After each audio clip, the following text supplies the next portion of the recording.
Kamusta? Para sabay-sabay na. Pag may time, ha? Okay. Mahirap pa isa-isa eh. Mamaya. Ako'y Si kunin mo Jenny. na Ko, andun ko. Ano? Bibi ha. Ayan. Jenny! Ay, Ay, Nay. saan ka ba galing? Kanina pa kita hinahanap. Mano po? Oh, nanganak na si Alexa. Kailangan daw ng pera para doon sa ospital. Naku, Nay. Walang-wala po ako ngayon eh. Anong walang-wala? Huwag mo sabihin, inubos mo yung pera mo dyan sa batang yan. Naku, ikaw na nga magsabi kay Alexa. Alam mo naman nagseselos na yun dyan sa ampon mo. Lalong magtatampo yun. Nay, bakit naman po ganun? Ako na lang po ba talaga lagi? Ako naman po sumuporta nung nagbuntis siya. Wala lang talaga akong maibigay ngayon kasi talaga namang walang-wala ako. So, tingnan niyo po, oh. Walang-wala naman talaga, Nay. Anong gusto niyong gawin ko? Eh kung magkasakit nga yung batang yan, huwag mo sabihin sa akin hindi ka didiskarte. Hindi mo kadugo yan eh. Naku, Jenny, ito tandaan mo ha. Ang lahat ng kabutihan mo, ibabalik sa'yo ng Diyos. Ha? Kaya huwag ka magsasawang tumulong, lalo na sa pamilya mo. Hindi dyan sa hindi mo kadugo. Dahil hindi matiis ni Jenny ang pamangkin, naghanap ito ng paraan para kumita ng pera.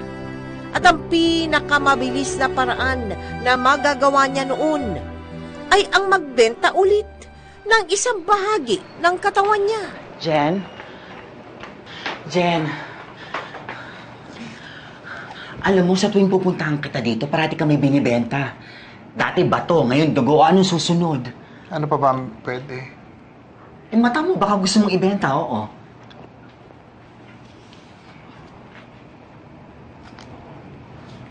Mura lang pala ang dugo. Baka po may kakilala pa po kayong pwedeng mag-donate. May makukuha ko kayong komisyon sa bawat madadala nyo. Halika na.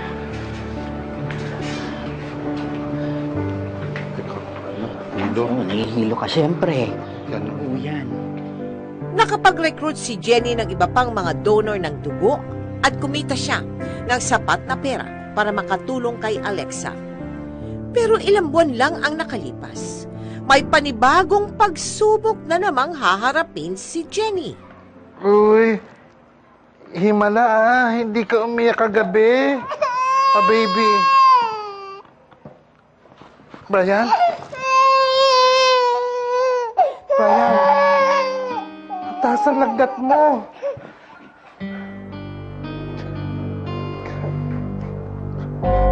Halika.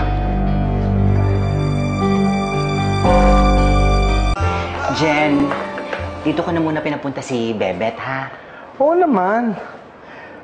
Pero Rene, pwede mong batayan mo na siya? Oo. Okay. Kasi didiskarte ako ng gamot para sa kanya eh. Yeah. Hi! Hello! Alam mo, bakit hindi mo puntahan yung mga magulang nito? Baka meron pa silang naitabi sa ninakaw nila, no? Alam mo rin kung si Buboy nga nagnakaw ng pera ko, bahala na ang Diyos sa kanya. Kaya kalimutan mo na yun. Ano yun?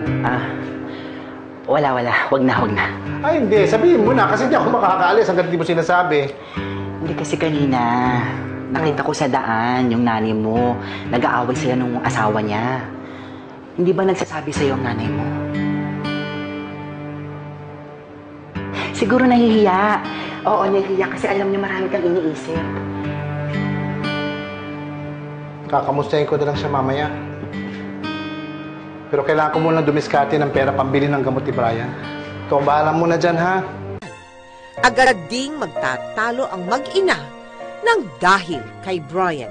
Kaya alam mo, isusoli ang batang yan.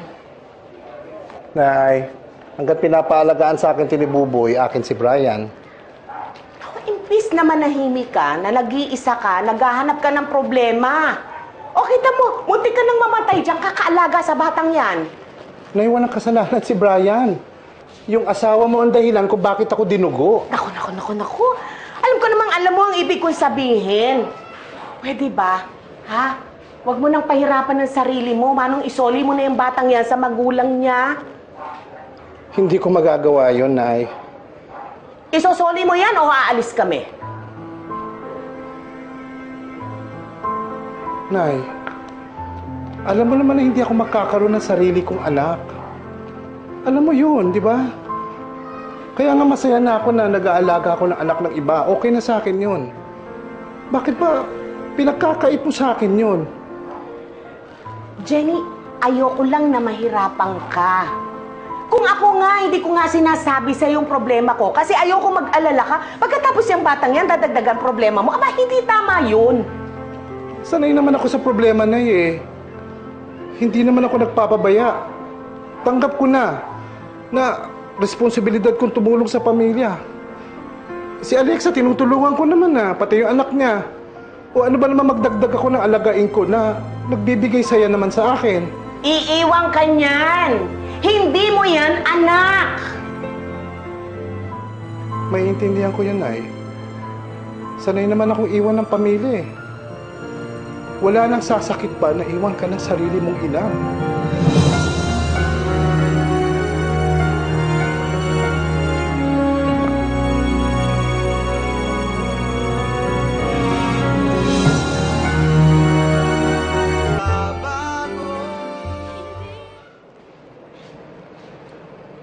O, Nay, saan kayo pupunta?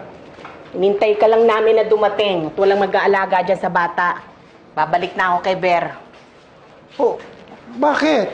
Pwede naman kayo dito Baka mabugbog lang kayo uli doon. Huwag mo na akong alalahanin. Ay ano, marami ka pang iniisip. Tara na. Nay, yung sinabi ko po sa inyo nung isang Huwag ka araw... nang mag-alala. Wala na yon. At ang dasal ko, na sana pag dumating ang panahon na mangailangan ka ng tulong, kami naman ang makatulong sa'yo.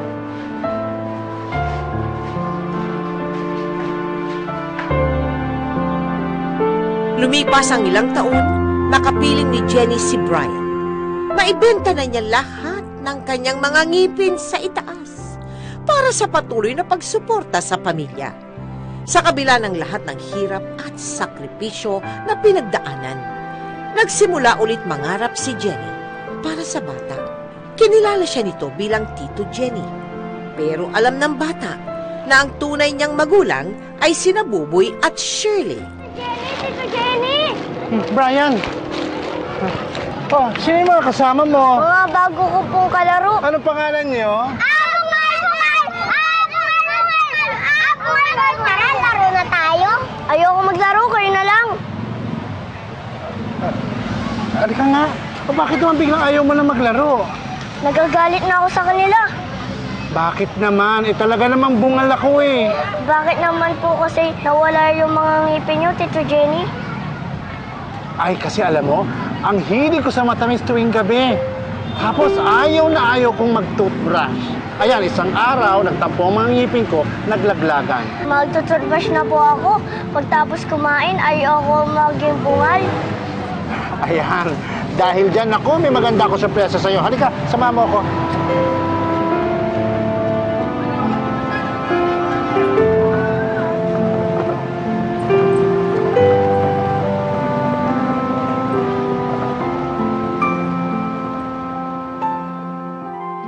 Tito Jenny, pwede ko na ito sulatan? Naku, wag muna. Para pagpasok mo sa eskwela, bago lahat ang gamit mo. Ganun po ba ako papasok? Bukas na? Hindi pa. Siyempre, mag-e-enroll ka muna. Tapos, yun, makikinder ka. Teka muna, ano bang gusto mo paglaki mo? Gusto ko po ng kotse. Magmamaneho po ako, kagaya ng tatay ni Junjun. Bagay, pag nakatapos ka ng pag-aaral, makakabili ka talaga ng kotse. Kahit ano pang gusto mo, bibili mo. Marami po tayong pera. Noon makakabili na rin ako ng pustiso. Oh. Bakit pustiso? Ayaw mo pa rin ba mag-toothbrush ng ngipin mo? Hindi po para sa akin, para po sa inyo.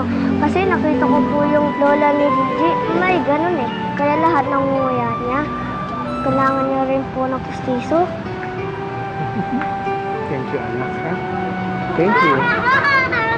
Ka na, kain ka na.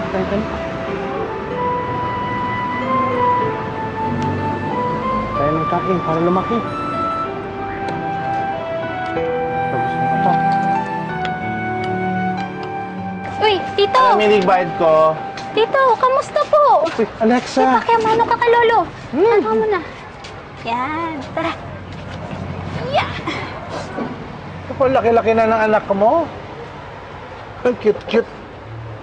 Sana dinadala mo siya doon sa bahay namin doon.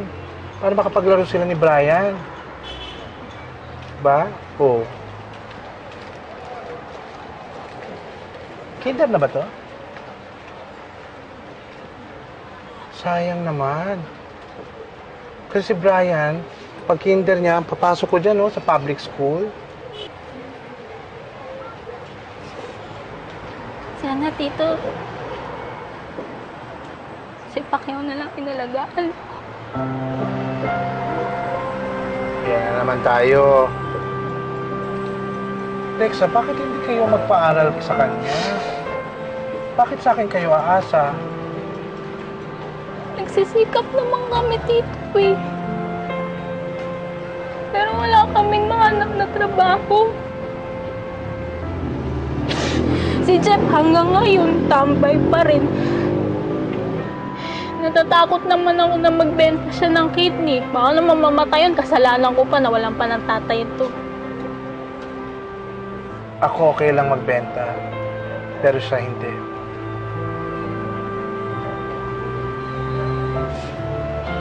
Hindi naman sa ganun. Kasi minsan, naiisip ko na, di ba gumagastos ka na lang din naman. Sana sa kadugo mo na. Sana kay Pacquiao na lang. Lexa,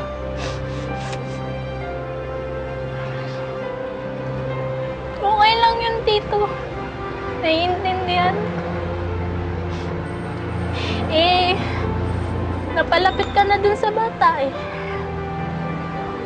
Minsan lang kasi nagsiselos ako. Tao lang. Sensya. Pero naiintindihan ka, huwag kang mag-alala.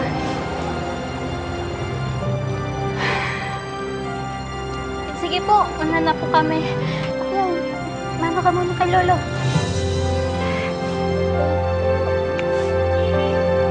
Sige po. Sige na.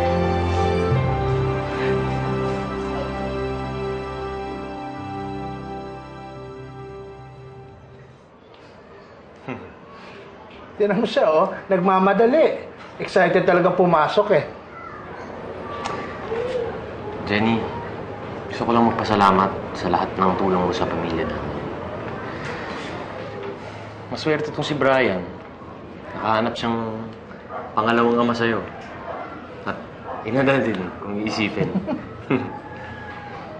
Basta kung may kailangan ka, ha, sabihin mo lang kung kaya kong ibigay. Huwag ka mahihiya. Hmm? Ay, naku, Buboy. Huwag na nga tayo magkasalang muli. Ako naman. Tsaka pareho tayong tahimik ng buhay.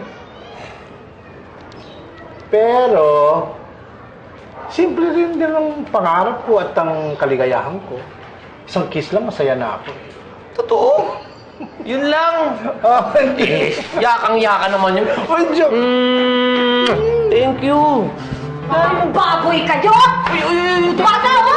Sir, di naman. Bakit akala nyo ba hindi ko alam na may nangyari sa inyo dati? Ha?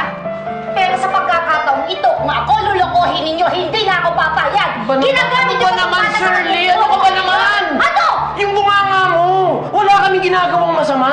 Wala! Papasalamat lang ako kay Jenny! Wala kang ginagawa? Ano ko kulang? Eh, kitang-kita ko kayo, magdadahilan ka pa? Ano ba naman to? Ang sama nang iniisip ko. Umuwi ka na sa Nagpapasalamat bahay. lang ako eh! Hindi ka na sa bahay na Iniisip ko, sama eh! Ikaw! Huwag na huwag ka makalapit sa anak ko. Hindi mo na makikita ang anak ko kahit kailan. Tandaan mo yan, baka mahawa sa kalandian mo. Hindi, huwag naman Uwi ka gano'n. sa bahay. Shirley, pag-usapan natin to. Shirley! Shirley! Shirley! Shirley, pag-usapan natin to. Ano ba naman yan? Shirley! Ayoko. Huwag mong paluin ang bata! Shirley! Brian! Ayan mo ko. Tataling ko anak ko. Shirley! Brian! Tsaka na. Brian! Brian! Brian! Brian!